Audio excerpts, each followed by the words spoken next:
त्यसैगरी मान्य सदस्य राजेन्द्र कुमार राईलाई समय दिन्छु। छोटकरीमा आफ्नो बनाइराख्नुहोस्।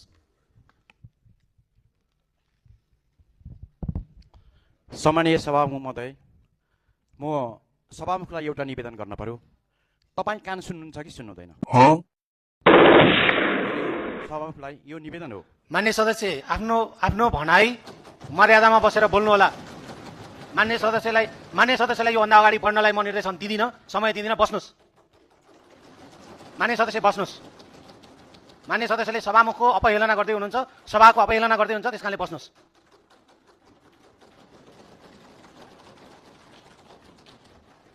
म अर्का मान्य सदस्य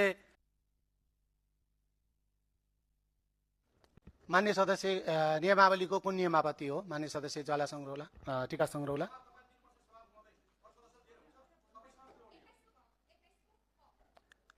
मान्य सदस्यलाई माइक दिनुहोस्। सभामुख महोदय, सदन सुरु हुँदै गर्दाको त्यो पहिलो दिनको सभालाई सम्झिरहेछु, जहाँ प्रतिपक्षको बेन्चतर्फ दिग्गज राजनीतिक पुस्ता देखिनुहुन्थ्यो भने सत्तापक्षको बेन्चतर्फ भर्खरै राजनीतिमा उदाउँदै गरेको युवा पुस्ता। र त्यो दिन लागेको थियो कि प्रतिपक्षका अनुभवी र दिग्गज नेताहरूबाट लोकतन्त्रको संस्कार सिकाउला, बहसको मर्यादा सिकाउला र असहमतिलाई फरक तरिकाले सम्मान गर्ने कला सिकाउला। तर सभामुख महोदय, यहाँ त कहिले जिउँदा युवालाई लास भनिन्छ भने कहिले सभामुखलाई नै कान सुन्नु हुँदैन भन्ने कुराको व्याख्या गरिन्छ। र नियम 21 को खमा प्रष्ट रूपमा लेखिएको छ, आँखा देख्नुहुन्छ कि हुँदैन भनेर हामीले प्रश्न गर्न पाउनु पर्छ कि पर्दैन? अब यो प्रश्न मैले प्रतिपक्षका बेन्चका दिग्गज नेताहरूलाई सोध्न चाहन्छु।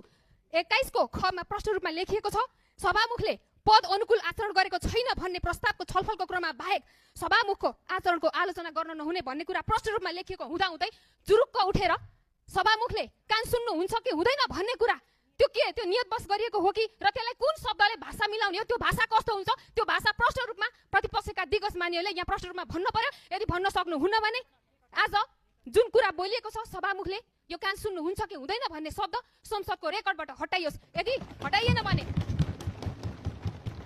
यदि नहटाइएको खण्डमा राखियोस् सभामुख महोदय, ताकि इतिहासले हेरोस् कि प्रतिपक्षमा कस्ता कस्ता सभासदहरू सांसदहरू हामीले पठाइछौँ भनेर पुस्ताले देख्न मिल्ने गरी राखियोस्। यो दुईटा कुरा मात्रै, एउटा कुरा गरियोस्। धन्यवाद।